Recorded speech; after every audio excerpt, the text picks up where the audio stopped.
Hello everyone, welcome back to my YouTube channel. आज हम पढ़ेंगे ऑर्गेनन ऑफ मेडिसिन का एफोरिज्म नंबर 58। तो स्टार्ट करते हैं।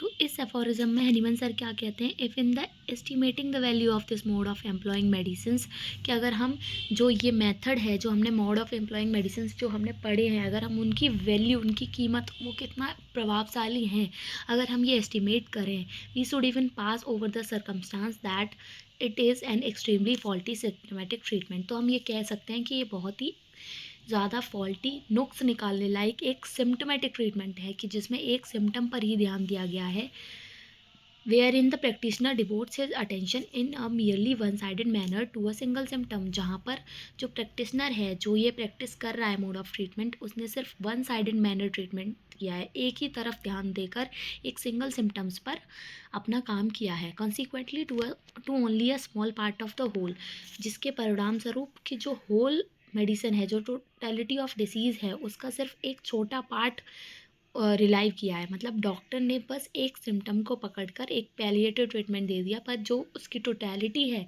वो वैसी ही है। पेशेंट चल रहा है, उसको रिलीफ मिला ही नहीं, क्योंकि उसको सिर्फ एक सिम्टम पे उतना ही रिलीफ मिला जो एक बीमारी पे था। Where by the relief of the totality of disease which is what patient desire. जो पेशेंट चाह रहा है, जो रिलीफ वो नहीं मिला, can't be evidently be expected. जो एक्सपेक्टेड था वो नहीं एविडेंट है।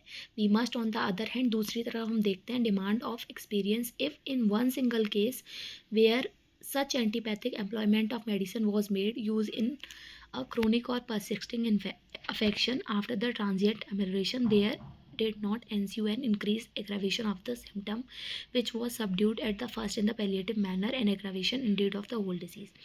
फिर आगे बता रहे हैं, दूसरी तरफ हम यही देखते हैं कि जब हम ऐसे एक सिंगल केस में हम देखते हैं जहाँ से एंटीपैथिक एम्प्लॉयमेंट किया गया मेडिसिन का, क्रोनिक या फिर परसिस्टिंग अफेक्शन के केस में, तो वहाँ पर ट्रांजिएंट एमुलेशन तो हुआ, पर उसके बाद क्या हुआ, सिम्टम्स का एक पैलिएशन हो गया पहले पहले, फिर उसके बाद उसका एग्रावेशन हो जाता है।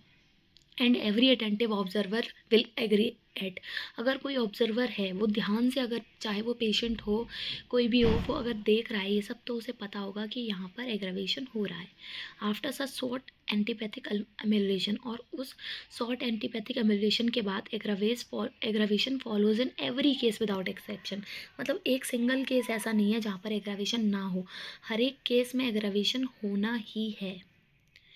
Although the ordinary physician is in the habit of giving his patient another explanation of subsequent aggravation, but जो फिजिशियन, जो सामान्य फिजिशियन जो ये मेथड प्रैक्टिस कर रहा है, वो उसके पास तो हज़ारों कारण होंगे कि वो एक्सप्लेनेशन दे देगा कि ये एग्रावेशन क्यों हुआ, और उसको ये आदत हो चुकी है। And ascribe it to a malignancy of the original disease, और बोलेगा कि ये तो बीमारी का लक्षण है, ये तो बीमारी फैलनी ही थी, ये तो बढ़नी ही थी, ये बीमारी का कारण है। पर वो है क्या, वो एग्रावेशन है, एंटीपैथी का एग्रावेशन है। Now for the first time showing itself और to the occurrence of quite a new disease, या फिर ये कह सकता है कि अब पहली बार आ रहा है, या फिर कोई नई बीमारी आ रही है, पर वो कभी भी ये नहीं मानेगा कि उसने जो सिम्टोमेटिक, जो पैलिएटिव ट्रीटमेंट दिया है, ये उसका एग्रावेशन है।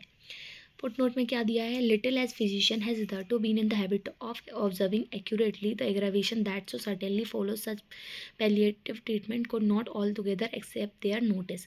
मतलब जो फिजिशियन जो अच्छे से ऑब्जर्व करते हैं, जिनकी ऑब्जर्वेशन स्किल सही है, वो कभी भी इस बात से गवाही नहीं देंगे कि एग्रावेशन नहीं हुआ। वो हमेशा ऐसे पैलिएटिव ट्रीटमेंट को अगर फॉलो करते हैं या उन्हें देखते हैं गौर से, तो वो बोलेंगे कि हाँ, इसमें एग्रावेशन हुआ है।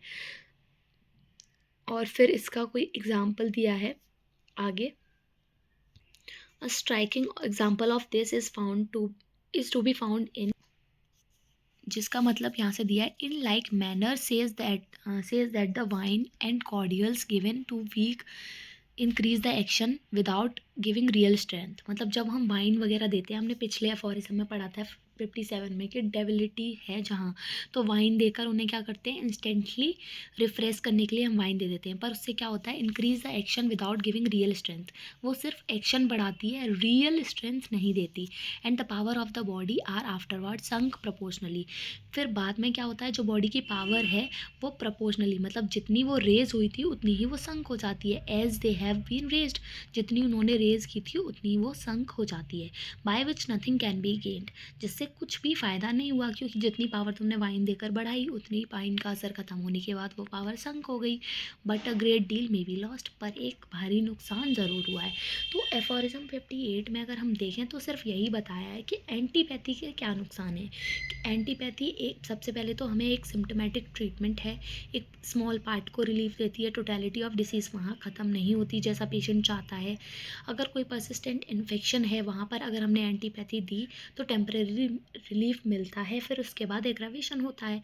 फिर वहाँ पर इसके फुट नोट में ये एग्जांपल भी दे दिया कि जैसे वाइन देते हैं हम डेबिलिटी को दूर करने के लिए, तो पेशेंट रिफ्रेश हो जाता है, उसकी पावर बढ़ जाती है, पर उसकी रियल स्ट्रेंथ नहीं बढ़ी।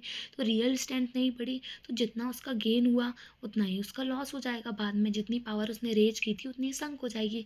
तो उसका टोटल अगर हम देखें तो टोटल बेनिफिट नहीं हुआ। तो उसने क्या किया, उसका ये सौदा कैसा रहा, घाटे का रहा। तो ओवरऑल ये क्या है, नुकसानदायक है। तो ये था हमारा एफोरिज्म नंबर 58। अगर आपको वीडियो पसंद आई हो तो लाइक करें, चैनल को सब्सक्राइब करें, और कोई भी क्वेरी है तो कमेंट सेक्शन में पूछ सकते हैं। Thank you for watching.